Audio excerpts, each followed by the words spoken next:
وظننت أنا أني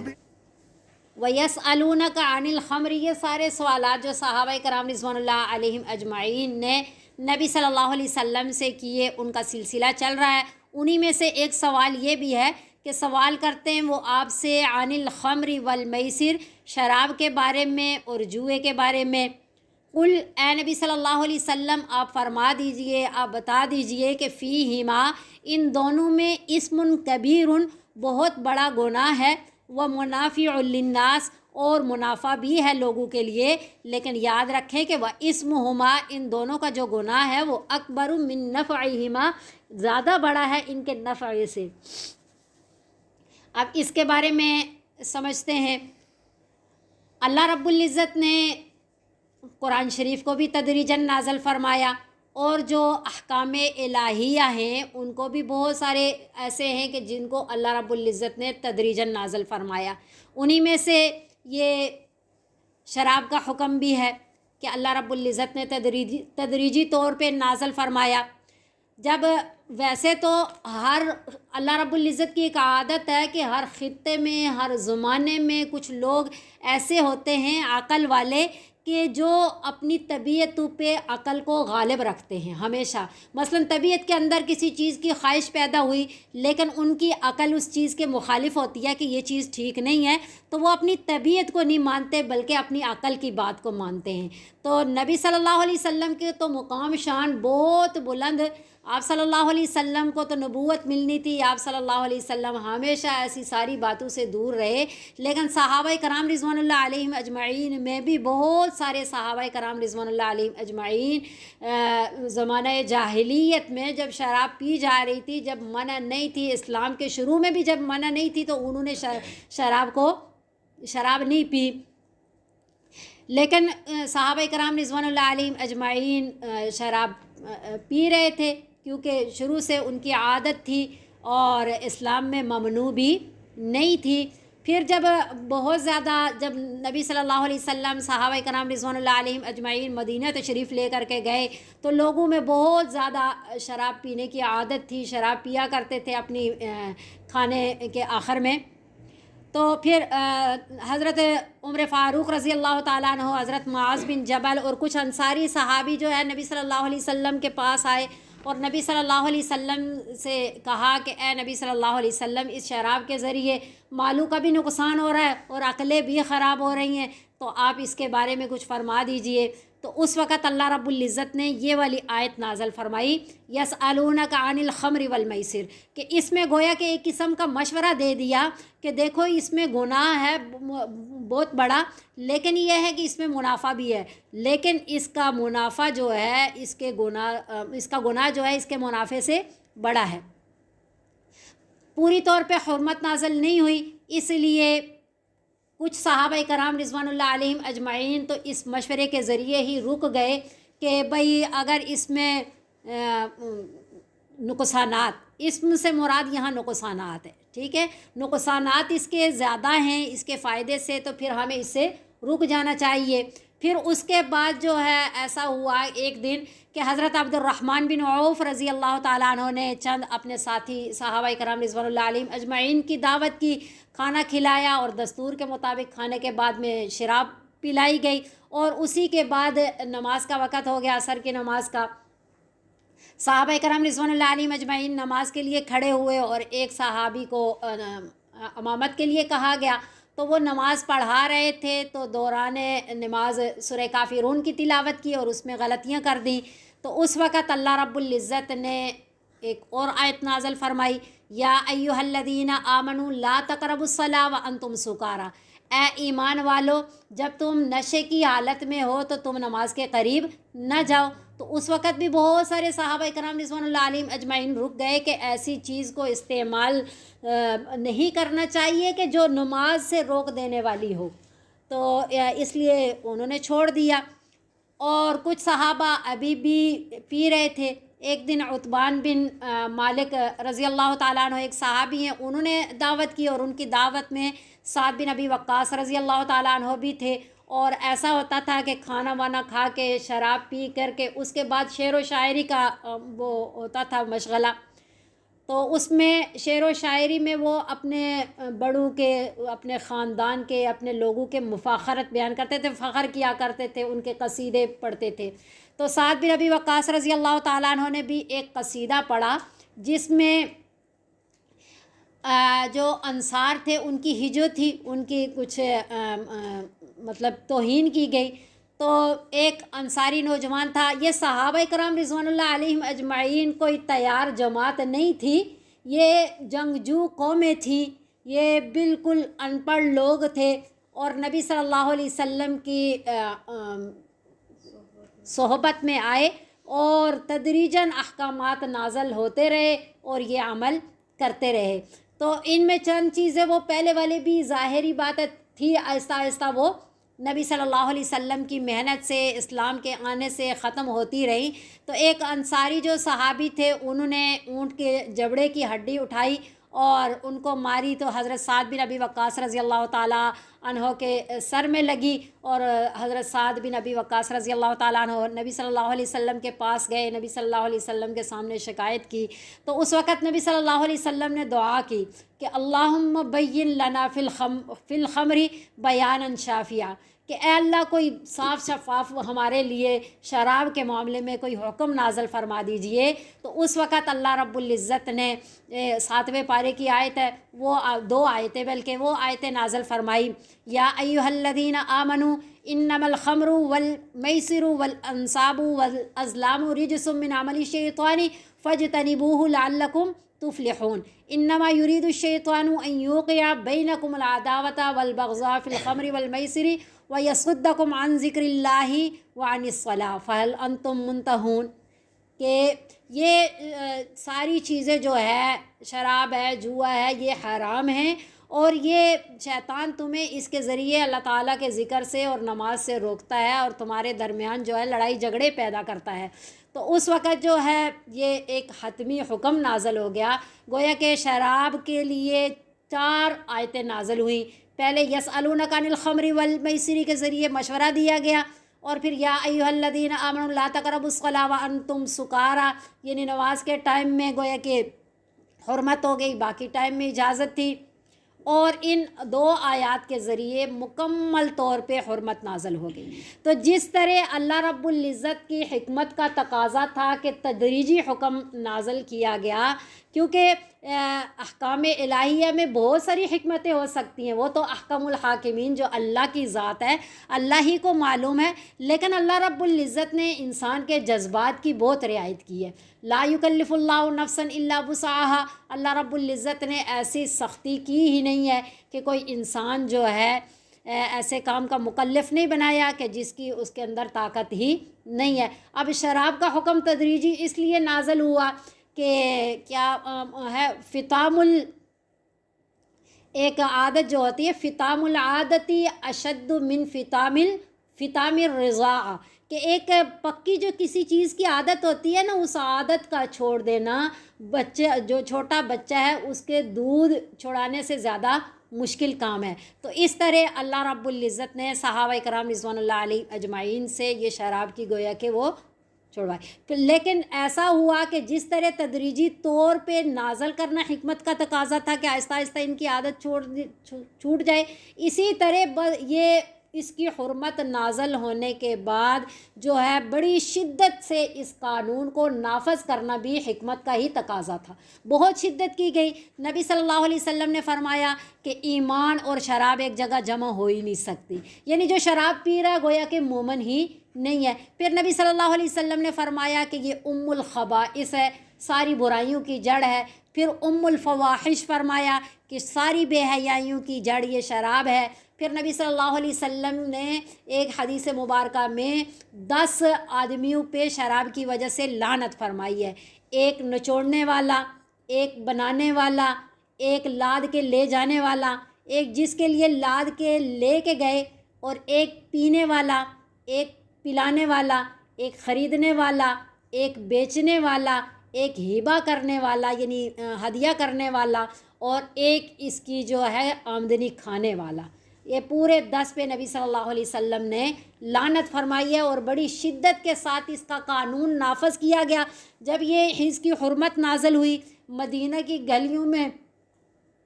اعلان کیا گیا، صحابہ کرام رضوان اللہ علیہم اجمعین اس کے عادی تھے اور عادت چھوڑنا انتہائی مشکل کام ہوتا ہے، اور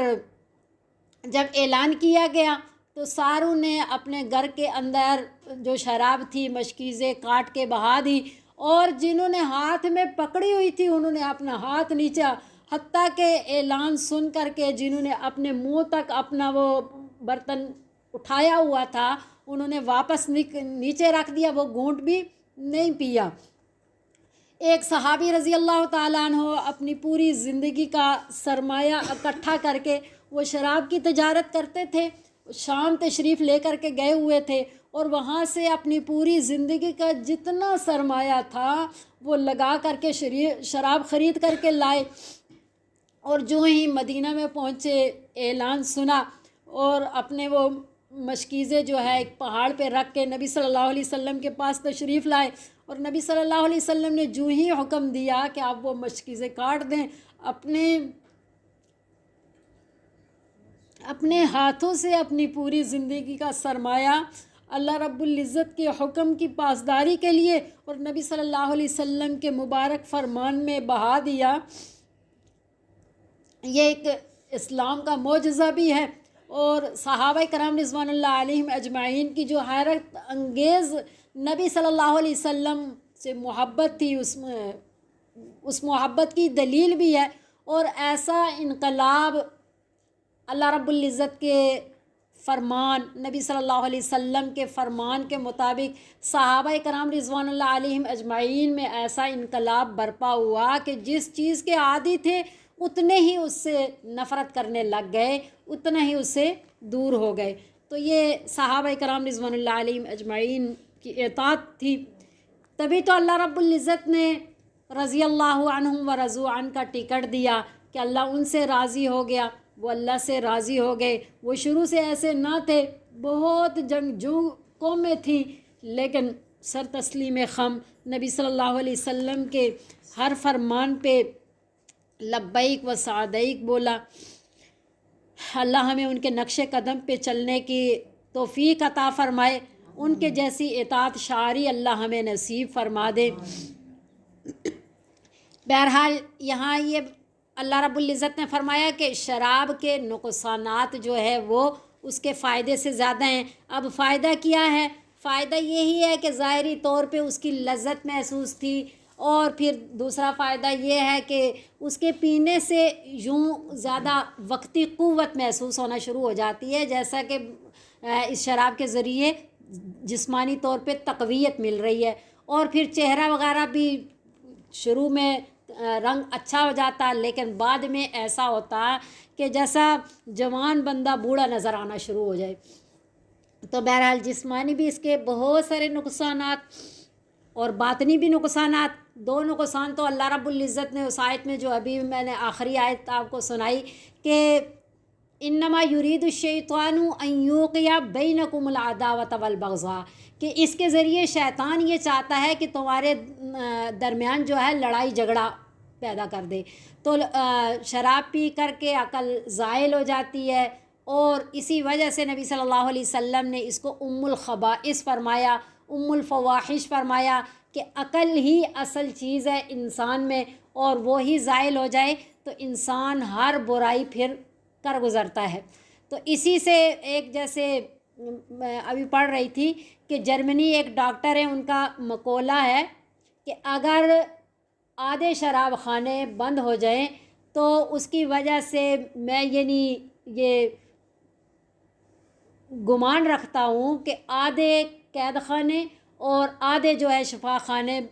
بے ضرورت ہو کر کے یوں ہی بند ہو جائیں گے۔ یعنی سب کچھ کس وجہ سے ہو رہا ہے؟ یہ شراب کی وجہ سے ہو رہا ہے۔ نبی صلی اللہ علیہ وسلم نے جو ام الخبائث اور ام الفواحش فرمایا، اسی وجہ سے کہ یہ ساری برائیوں کی اور ساری بے حیائیوں کی جڑ ہے، اسی کے ذریعے جو ہے عقل زائل ہو جاتی ہے، تو ہر برائی بندہ کر گزرتا ہے۔ تو یہ اس کے نقصانات ہیں، اور پھر اللہ رب العزت اس آیت میں یہ بھی فرما رہے ہیں کہ یہ اللہ تعالیٰ کے ذکر سے اور نماز سے روکتی ہے، عقل زائل ہو جاتی ہے اور اس سارا وقت بندہ اس میں لگا دیتا ہے،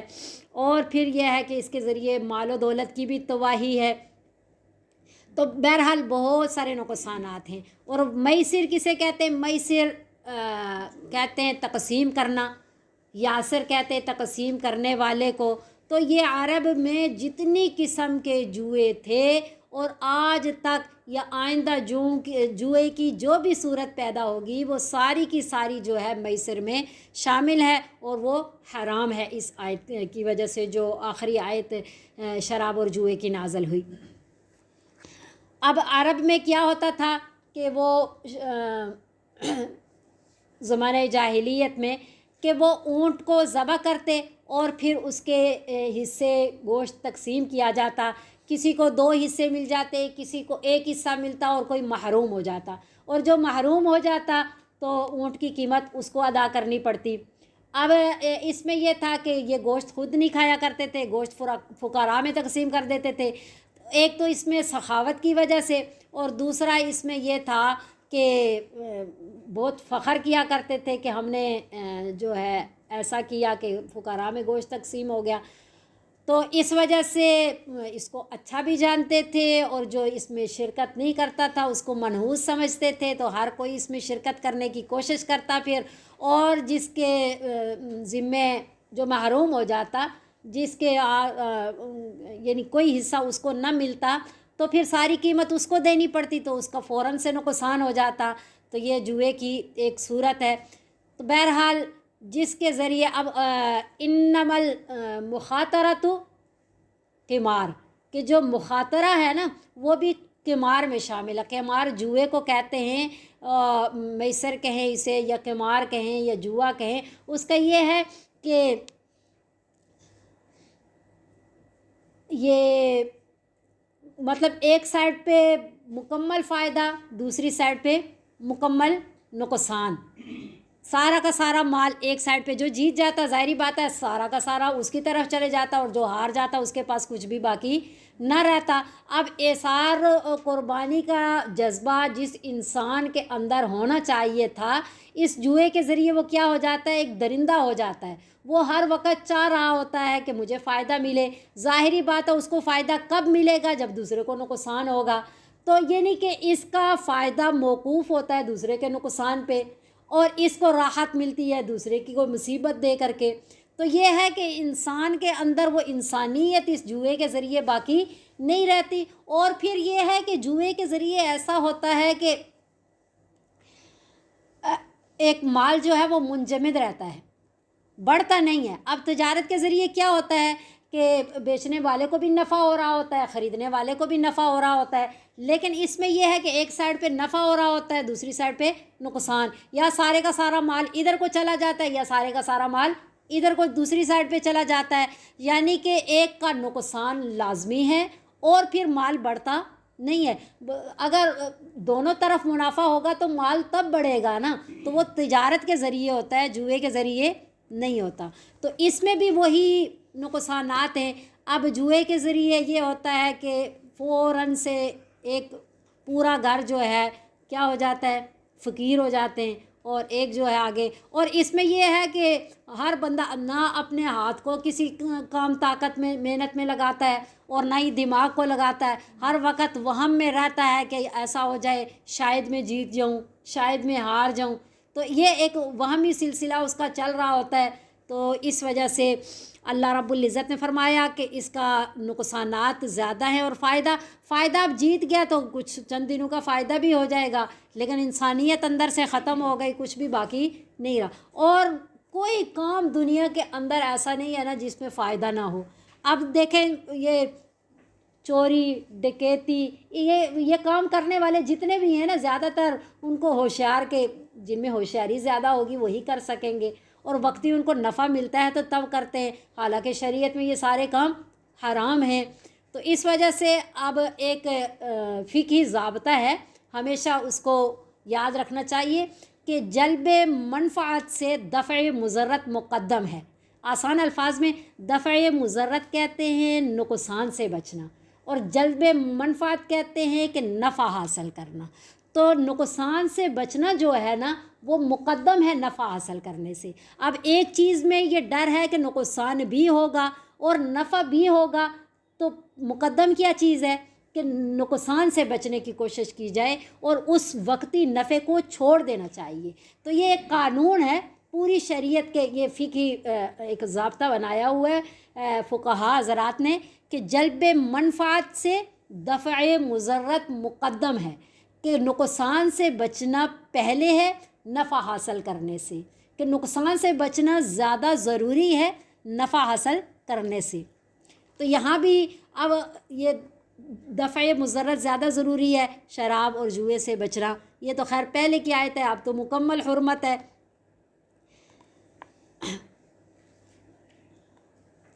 وَيَسْأَلُونَكَ مَاذَا يُنْفِقُونَ، اور سوال کرتے ہیں وہ آپ سے کہ کیا کچھ خرچ کریں۔ اس کے بارے میں ہم پہلے پڑھ چکے ہیں کہ یہ یسألونک ماذا ينفقون 2 سوال ہیں۔ پہلے والا سوال جو تھا اس میں 2 طرح کے سوال کیے گئے تھے کہ کیا خرچ کریں اور کس پہ خرچ کریں، تو وہاں وہ مصارفین بتائے گئے تھے جن پہ صدقات نافلہ خرچ کریں، اور یہاں صرف یہ ہے کہ کیا خرچ کریں، تو اس کے جواب میں قُلِ العفو، فرما دیجئے کہ جو زائد ہے، جو زائد۔ اب اس سے ہم نے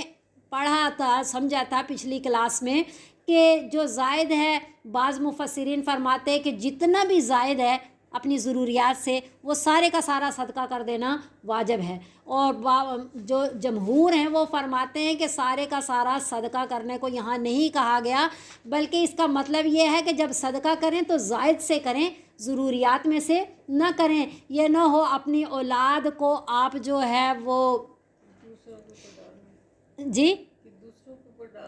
جی اپنی اولاد کی ضروریات کو پورا نہ کریں، یا اپنے قرضے کی ادائیگی کرنی ہے وہ پورا نہ کریں، اور صدقات نافلہ کے فضائل دیکھ کر کے آپ صدقات نافلہ کرتا رہیں، ایسا نہ کریں۔ بلکہ اس آیت میں یہ بات سمجھائی گئی ہے کہ قُلِ العفو، آپ انہیں بتا دیجئے نبی صلی اللہ علیہ وسلم کہ جو آپ کی ضروریات سے قرضوں کی ادائیگی، باقی معاملات گھریلو سارے اخراجات کے بعد جو باقی بچے، جب صدقات نافلہ کرنے لگیں تو اس باقی ماندہ جو رقم ہے یا جو مال ہے اس سے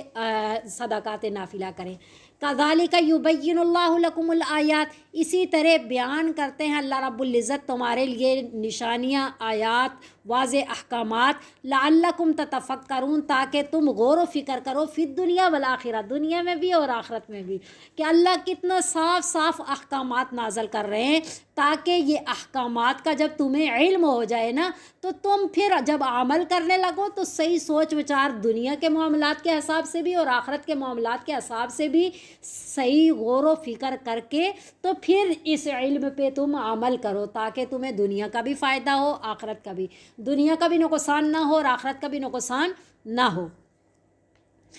پھر آگے سوال ہے وَيَسْأَلُونَكَ عَنِ الْيَتَامَى، اور سوال کرتے ہیں وہ آپ سے یتیموں کے بارے میں۔ عرب میں بھی ایسا تھا کہ یتیموں کے مال کا خیال نہیں رکھا جاتا تھا، تو اللہ رب العزت نے یہ حکم نازل فرمایا تھا کہ جو یتیموں کے مال کھاتے ہیں گویا کہ اپنے پیٹوں میں جہنم کی آگ بھر رہے ہیں۔ تو تب صحابہ کرام رضوان اللہ علیہم اجمعین بہت ہی زیادہ ڈر گئے تھے۔ اب ایسا ہوتا ہے کہ یتیموں کو اگر کھانا الگ تیار کرتے تو وہ بچ جاتا، تو اب بچ کر کے ضائع بھی نہیں کر سکتے، اب صدقہ بھی نہیں کر سکتے، خود استعمال بھی نہیں کر سکتے کہ اگر استعمال کیا تو گویا کہ اپنے پیٹوں میں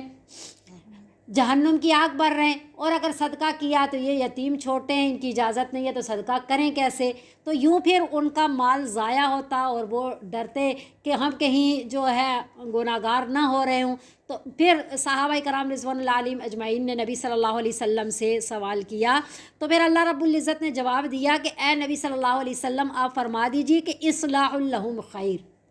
ان کی مصلحت کی رعایت کرنا ان کے لیے بہتر ہے، یعنی ان کے بھلائی چاہنا، یتیموں کی بہلائی چاہنا۔ اب یہ بہلائی چاہنا ہے نا کہ مال یوں ضائع نہ ہو، چلیں اکٹھا تیار کر لیں کہ آپ بھی استعمال کر لیں وہ بھی استعمال کر لیں، یعنی آپ اپنا بھی اور ان کا بھی، تاکہ ان کا بھی ضائع نہ ہو تو یہ تو مصلحت کی رعایت ہے. تو اگر آپ ان کے مصلحت کی رعایت کر رہے ہیں تو یہ تو ایک اچھی بات ہے. وَإِن تُخَالِطُوهُمْ فَإِخْوَانُكُمْ، اور آپ انہیں خلط ملط رکھیں یعنی مل جل کر کے رہیں ان کے ساتھ، تو فَإِخْوَانُكُمْ، پس وہ تمہارے بھائی ہیں، یعنی دینی بھائی ہیں، اور بھائی بھائی تو مل جل کر کے رہتے ہوتے ہیں نا. تو اس طرح اگر جیسے بھائیوں سے ان کی برائی تو کوئی بھی نہیں چاہ رہا ہوتا، اسی طرح آپ بھی ان کی برائی نہیں چاہ رہے اور مل جل کر کے رہ رہے ہیں، اکٹھی چیزیں استعمال کر رہے ہیں، تو پھر تو کوئی بات نہیں ہے. لیکن یاد رکھنا کہ واللہ یعلم المفسد من المصلح، اللہ رب العزت بہت اچھی طرح جانتے ہیں کہ کون مفسد ہے اور کون مصلح ہے، کون ان کا نقصان چاہ رہا ہے اور کون ان کا فائدہ چاہ رہا ہے، کون ان کو نقصان سے بچانا چاہ رہا ہے اور کون ان کو نقصان دینا چاہ رہا ہے، اس بات کو آگے رکھ کر کے، اور کون ان کی مصلحت کی رعایت کر رہا ہے اور کون ان کی مصلحت کے مخالف چل رہا ہے، یہ اللہ کو پتہ ہے. وَلَوْ شَاءَ اللَّهُ لَأَعْنَتَكُمْ، اور اگر اللہ چاہتے تو تمہیں مشقت میں مبتلا کر دیتے، تمہیں یہی حکم دیے رکھتے کہ بس ان کا الگ تیار کرو، اپنا الگ تیار کرو، جتنی تمہیں مشکل ہوتی ہے ہوتی رہے نا. یتیموں کا ایک ذرہ برابر بھی آپ کھا نہیں سکتے، اور اگر غلطی سے بھی ہو گیا تب بھی مجرم ہو تو بہت مشقت میں تم مبتلا ہو جاتے، لیکن اللہ نے تمہارے ساتھ ایسا نہیں کیا. ان اللہ، بے شک اللہ تعالیٰ عزیز زبردست ہے، اگر ایسا کرتے تو کر سکتے تھے، لیکن حکیم ہے، اللہ تعالیٰ کی حکمت کا تقاضا ایسا نہیں ہے. اللہ تمہیں مشقت میں مبتلا نہیں کرنا چاہ رہے اور نہ ہی ان کو نقصان دینا چاہ رہے ہیں، اس لیے اللہ رب العزت نے ایسا حکم نازل فرمایا. وَلَا تَنْكِحُوا الْمُشْرِكَاتِ حَتَّى يُؤْمِنَّا، اور نہ نکاح کرو تم مشرک عورت سے یہاں تک کہ وہ مومن ہو جائے. وَلَأَمَةٌ مُؤْمِنَةٌ، ایک باندی جو ہے جو ایمان والی ہے، خیرٌ بہتر ہے، من مشرکۃ، مشرک عورت سے. وَلَوْ أَعْجَبَتْكُمْ، اگرچہ وہ تمہیں مشرک عورت جو ہے اپنے حسن و جمال کی وجہ سے اچھی لگ رہی ہو. وَلَا تُنْكِحُوا الْمُشْرِكِينَ، اور نہ نکاح کرو تم مشرکین، یعنی اپنی جو عورتیں ہیں ان عورتوں کا نکاح مشرک مردوں سے نہ کرو. حتیٰ تؤمنوا، یؤمنوا، یہاں تک کہ وہ مومن ہو جائے. وَلَعَبْدٌ مُؤْمِنٌ، ایک غلام مومن جو ہے وہ خیرٌ، بہت بہتر ہے، من مشرک، مشرک مرد سے. وَلَوْ أَعْجَبَكُمْ، اور اگرچہ تمہیں وہ اچھا لگے، یعنی اپنے مال کی وجہ سے، اپنے جاہ کی وجہ سے یا کسی وجہ سے بھی تمہیں اچھا لگے تو وہ اچھا نہیں ہے، بلکہ غلام، اصل طاقت کس کی ہے، اصل چیز کیا ہے، ایمان. کیوں اللہ رب العزت نے یہ منع فرمایا؟ اس لیے کہ اولئک یدعون الی النار، یہ لوگ بلاتے ہیں جہنم کی طرف. کیسے بلاتے ہیں؟ کہ ظاہری بات ہے یہ ازدواجی تعلق، ازدواجی زندگی ایسی ہے کہ جس میں محبت اور مودت لازمی ہے، محبت ہوگی آپس میں، اور محبت کا تقاضا اطاعت ہے، کہ جب محبت ہوتی ہے تو لازمی بات ہے کہ ایک دوسرے کی عادات، ایک دوسرے کے جذبات اندر پیدا ہو جاتے ہیں. تو یہ گویا کہ تمہیں جہنم کی طرف بلا رہے ہیں، کیونکہ جب ازدواجی زندگی ہوگی، محبت ہوگی تو ایک دوسرے کے رنگ میں بندہ رنگ جاتا ہے. تو یہ گویا کہ آپ کو مسلمان سے غیر مسلم بنا رہے ہیں، اس کے ذریعے خود بخود تم بنتے رہو گے. تو جب غیر مسلم بن جاؤ گے تو گویا کہ تم جہنم میں جا رہے ہو. تو اس لیے اللہ نے فرمایا اولئک یدعون الی النار، وہ بلاتے ہیں جہنم کی آگ کی طرف. واللہ یدعو الی الجنہ، اور اللہ یہ احکام دے کے وہ بلا رہے ہیں جنت کی طرف اور مغفرت کی طرف باذنی، اپنے حکم کے ساتھ. ان احکامات کے ذریعے اللہ تمہیں جنت اور مغفرت کی طرف بلا رہے ہیں. وَيُبَيِّنُ آیاتی، اور واضح بیان کرتے ہیں اللہ اپنی نشانیاں، اپنے احکامات، للناس، لوگوں کے لیے، لعلہم یتذکرون، تاکہ وہ نصیحت حاصل کریں. اب یہاں دو چار باتیں سمجھنے والی ہیں. سب سے پہلے یہ بات سمجھنے والی ہے کہ یہاں مشرک عورت اور مرد کا کہا گیا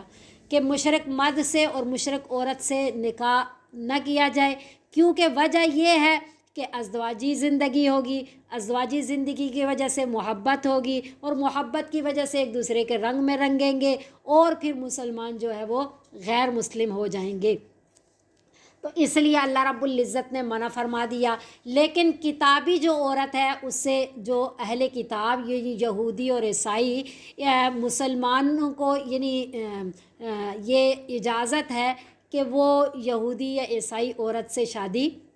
کر سکتے ہیں۔ اب وہ بھی غیر مسلم ہیں اور یہ مشرک بھی غیر مسلم ہیں، تو ان کے ساتھ اجازت دی گئی اور ان کے ساتھ مکمل طور پہ ممنوع کس وجہ سے ہے؟ تو یہ اس وجہ سے ہے کہ یہ مکمل اصل عمود جو ستون ہے نا اسلام کے، وہ 3 بنیادی بڑے عقائد ہیں: عقیدہ توحید، عقیدہ رسالت اور عقیدہ آخرت۔ یہ مشرک جو ہیں یہ ان باتوں کو نہیں مانتے، جبکہ اہل کتاب جو ہیں وہ ان کے عقائد جو ہے عقیدہ آخرت بھی مسلمانوں کی طرح ان کے مذہب میں تو یہی ہے نا، اور عقیدہ توحید بھی یہ ہے کہ نبی صلی اللہ علیہ وسلم کو عقیدہ رسالت کو کچھ نہیں مانتے، تو ایک عقیدے میں کم ہیں، باقی 2 عقیدوں میں ہماری طرح ہونے کی وجہ سے ان کے ساتھ جو ہے شادی کرنے کی اجازت دی گئی ہے۔ لیکن یہ ہے کہ جو مسلمان عورت ہے اس کی شادی کسی اہل کتاب سے کرنے کی اجازت نہیں ہے۔ تو اب مرد کو دی گئی تو عورت کو کیوں نہیں دی گئی؟ اس لیے کہ مرد حاکم ہے، مرد کا اثر عورت پہ زیادہ پڑتا ہے بنسبت عورت کے، تو اس لیے اگر مسلمان مرد ان خواتین سے شادی کر رہا ہے تو شوہر کے اثر کی وجہ سے وہ مسلمان ہو سکتی ہیں بنسبت اس عورت کے کہ یہ غیر مسلم جلدی بن سکتی ہے۔ تو اس وجہ سے عورت کی اجازت نہیں ہے، مرد کو اجازت ہے۔ لیکن اس میں بھی عقائد کو دیکھا جائے گا، مردن شماری کے رجسٹروں کو نہیں دیکھا جائے گا کہ مردن شماری کے جو رجسٹر ہیں اس میں آیا یہ عورت یا مرد یہودی ہیں یا عیسائی ہیں، بلکہ ان کے عقائد کو دیکھا جائے گا۔ آج کل بھی جو مرد حضرات یورپ سے شادی کر کے خواتین کو لا رہے ہیں تو وہ جو ہے ان کے عقائد دیکھے جائیں، جانچ پڑتال کی جائے تو وہ مشرک یا ملحد ہیں،